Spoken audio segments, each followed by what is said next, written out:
Good morning class, I am Manisha ma'am. Welcome to the 11th class. आप सबको 10th पास करके 11th class में आने के लिए बहुत सारी शुभकामनाएं। हमारा नया सेशन आज से स्टार्ट हो रहा है, क्लासेज आज से स्टार्ट हो रही हैं और आज अंतर्राष्ट्रीय योग दिवस है, इंटरनेशनल योगा डे है। उसके लिए आपको बहुत सारी शुभकामनाएं। आप लोगों ने सुबह योगा किया होगा। आज से हम अपनी क्लास स्टार्ट करते हैं। मैं आपको हिंदी पढ़ाने वाली हूँ। हिंदी की बुक है आरो, जो मैंने आपको बता दिया है। आरो आपकी बुक है और दूसरी किताब का नाम है आपका कृतिका। कृतिका और आरो दो किताबें हमारी हिंदी की चलेंगी, ठीक है। तो सबसे पहले तो हम क्लास स्टार्ट करने के पहले ओम चैंटिंग करेंगे। मैं इसलिए ये सब करवा रही हूँ क्योंकि जब भी हम क्लास स्टार्ट करेंगे, अभी हम जब भी आपकी मॉर्निंग क्लास रहेगी, फर्स्ट क्लास जो भी रहेगी, आप जिस क्लास में स्टार्टिंग क्लास मॉर्निंग की लेते हैं, वहाँ पे आप क्लास स्टार्ट करने के पहले कोई भी अपने गॉड को याद करना, कोई भी प्रेयर करना या कोई श्लोक बोलना क्लास स्टार्ट करने के पहले, फर्स्ट क्लास आपकी मॉर्निंग की जो होगी उसको स्टार्ट करने के पहले आप ऐसा करना। उससे आपको बहुत पॉजिटिव फीलिंग होगी, पॉजिटिव एनर्जी आएगी, आपको अच्छा लगेगा, आपको क्लास अटेंड करने में आपको आलस नहीं आएगा, आपको जो सब्जेक्ट है आपका वो समझ में आएगा। ये सब चीज़ें आपको बहुत हेल्प करेंगी। इसलिए आपको मैं बोल रही हूँ कि आप कुछ भी प्रेयर के साथ या श्लोक के साथ या जो भी आपको अच्छा लगता है, अपने गॉड को याद करते हुए कोई पॉजिटिव थॉट हो उसको बोल के फिर आप अपनी क्लास स्टार्ट करेंगे। तो हम अपनी क्लास स्टार्ट कर रहे हैं ओम चैंटिंग से। तो ओम का उच्चारण हम करेंगे अभी। तो उसके पहले मैं आपको ओम के बारे में बता दूं, आपने सुना भी होगा। ओम जो शब्द है वो 3 अक्षरों से मिलकर बना है, अ, उ और म। तो जैसा आप सभी जानते हो बेटा कि जो सृष्टि है हमारी, जो पूरा नेचर है, उसका जो निर्माण हुआ है, वो जो बना है, वो 5 तत्वों से मिलके बना है। ये आपको सबको पता है। आकाश, पृथ्वी, जल, वायु और आग, अग्नि जिसको बोलते हैं। इन सब चीज़ों से मिलके हमारे नेचर का निर्माण हुआ है, सृष्टि का निर्माण हुआ है, संसार का निर्माण हुआ है, मनुष्य हमारा निर्माण हुआ है। इन सब चीज़ों से मिलकर ये एक दूसरे के पूरक होते हैं, एक दूसरे से जुड़े होते हैं, तभी ये पूरे मिल के और सृष्टि का निर्माण कर पाए हैं। तो यहाँ पे अ, उ और म में आप देखोगे 3 अक्षर हैं। तो अ को आकाश तत्व माना गया है, उ को वायु तत्व माना गया है और म को पृथ्वी तत्व माना गया है। तो ये 3 तत्व तो आपको ओम शब्द में मिल जाएंगे। 2 बचे जो तत्व हैं वो हैं जल और अग्नि। तो जब आप देखोगे कि ये जो मैंने तत्व बताए हैं, आकाश, वायु और पृथ्वी, तो आकाश को वायु से मिलाकर जल तत्व बनता है। जब आकाश और वायु का मिलन होगा तो जल बन जाता है, जल तत्व का निर्माण होता है। और यहाँ पर पृथ्वी और वायु को जब आप मिलाओगे तो अग्नि तत्व बनता है, ठीक है। इसीलिए कहा जाता है कि सृष्टि का निर्माण हुआ तो सबसे पहली जो ध्वनि है वो क्या है, ओम की है। तो ओम को ही पहला अक्षर माना जाता है। ओम का उच्चारण करने से पूरे वातावरण में पॉजिटिविटी आती है। आप बार बार यदि ओम का उच्चारण करोगे तो आपको भी अच्छी फीलिंग आएगी, पॉजिटिव फीलिंग आएगी और हमारा पूरा दिन फिर एनर्जेटिक जाता है। तो चलिए क्लास की शुरुआत हम ओम के उच्चारण से करते हैं।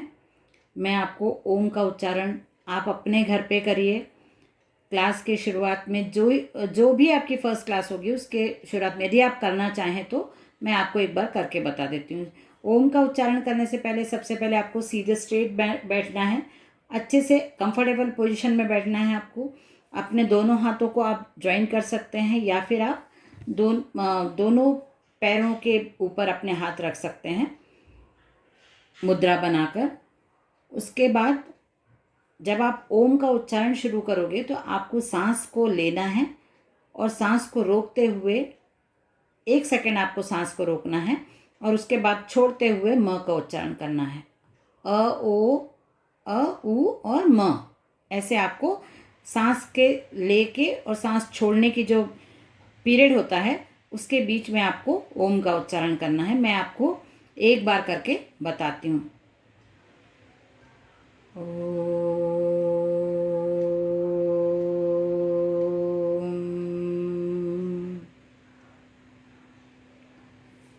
उसके बाद आप आइज़ ओपन करिए, अपने दोनों हाथों को रब करिए और अपने चेहरे पे, फेस पे, बॉडी पे उस हाथ को घुमा लीजिए।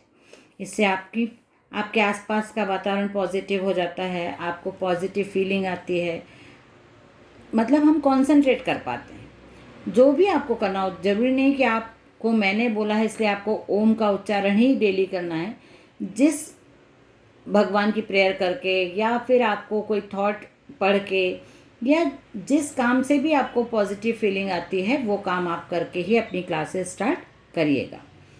चलिए, उसके बाद हम डेली क्लास में एक थॉट मैं आपसे शेयर करूँगी। डेली आपको एक गुड थॉट बताऊँगी, सुनाऊँगी, पढ़ के बताऊँगी या बोलूँगी, उसका मीनिंग समझाऊँगी। आप चाहें तो आप भी क्लास में गुड थॉट शेयर कर सकते हैं, उसके मीनिंग को समझा सकते हैं, पर वो थॉट ऐसा होना चाहिए जो आप समझते हो और उसको अपने जीवन में भी आप अपनाते हो, उतारते हो, जीवन में अपनी लाइफ में उसको लेके चलते उस थॉट को।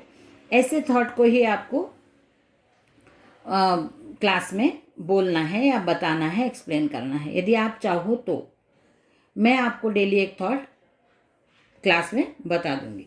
तो आज का थॉट है, the best is yet to come. The best is yet to come. जो आपकी लाइफ का सबसे अच्छा और सबसे बेहतरीन जो है वो अभी आना बाकी है।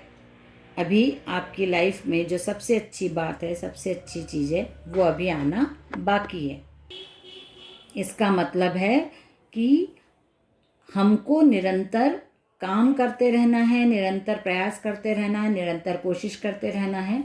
और क्योंकि अच्छा आने वाला है ये इस थॉट में है, तो आपको आशावादी रहना है, आपको पॉजिटिव सोचना है, क्योंकि हमारा अच्छा समय आना बाकी है। तो ये हमारा आज का गुड थॉट हो गया। उसके बाद बेटा, जो भी जूम क्लास आपकी जब भी स्टार्ट होते हैं तो आपको बिल्कुल श्योर कर लेना है कि आप टाइम से एंटर कर रहे हैं, आप यूनिफॉर्म में हैं, आपका कैमरा ऑन होना चाहिए, आपके जो जूम प्रोफाइल पे आपका ही नाम होना चाहिए, क्योंकि हम नाम से ही आपको ऐड करेंगे। मोबाइल का नाम होगा या कुछ और नाम होगा तो हम आपको ऐड नहीं कर पाएंगे। इसलिए आप बिल्कुल ध्यान रख के ये सब जो रूल्स हैं जो ग्रुप पे डले हुए भी हैं उनको फॉलो करना है आपको, ठीक है। उसके बाद यदि आप यूनिफॉर्म में नहीं हैं, वीडियो ऑन नहीं है, लेट एंट्री कर रहे हैं, तो हम आपको रिमूव कर सकते हैं। तो इसलिए जो भी अभी कोर्स हो रहा है, जो आपका ग्रुप है, जो आपकी लिंक्स आ रही हैं, क्लासेस आप अटेंड करते हैं, तो जो भी हम कोर्स होगा, जो भी हम पढ़ेंगे वो बार बार रिपीट नहीं होगा।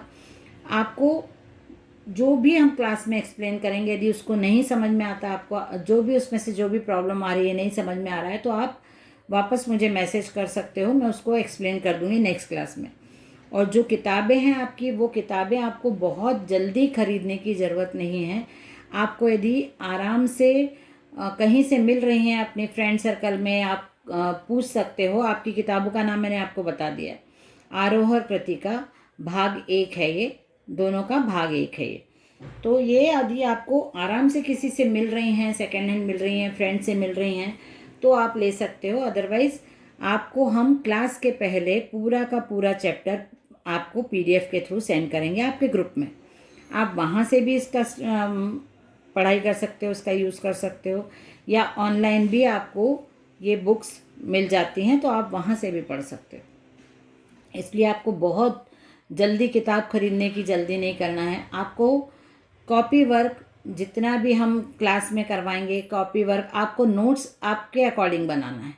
हिंदी को आप कैसे तैयार करते हो एग्ज़ाम के लिए, क्योंकि अभी आपने रिज़ल्ट देख लिए हैं कि इस साल गवर्नमेंट किस बेस पे रिज़ल्ट तैयार कर रही हैं 12th का और 10th का, उनका क्या क्राइटेरिया है, उनके क्या पैरामीटर्स हैं, जो वो कैसे बना रहे हैं, ये सब आप न्यूज़पेपर से और न्यूज़ से आपको पता चल रहा होगा।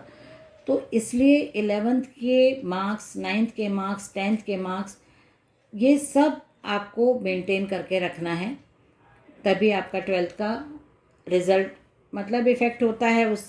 उसमें भी 11th के मार्क्स जो रहते हैं, तो आपको कैसे हिंदी को तैयार करना है ये अब आपके ऊपर है। जो भी प्रॉब्लम आएगी उसको सॉल्व करने के लिए मैं आपको हेल्प करूँगी, लेकिन हिंदी के नोट्स कैसे बनाना है, कॉपी कैसे रखना है, लिखना है नहीं लिखना है, क्वेश्चन आंसर, जो भी आपको रीडिंग आपको करना पड़ेगा, पूरा वर्ड टू वर्ड चैप्टर यदि आप रीड करोगे तभी आप हिंदी को प्रिपेयर कर पाओगे एग्ज़ाम के लिए। और आपको जो रूल्स बताए जाते हैं क्लास में या आपको जो इंस्ट्रक्शंस दिए जाते हैं उनको प्रॉपर रीड करके फॉलो करना आपका काम है। यदि वो आप नहीं करोगे तो आपको बार बार प्रॉब्लम्स आएंगी, बार बार परेशानी आएगी, हमको भी परेशानी आएगी। तो आप जो भी रूल्स हैं उसको फॉलो करोगे तो आप अच्छे से क्लास अटेंड कर पाओगे।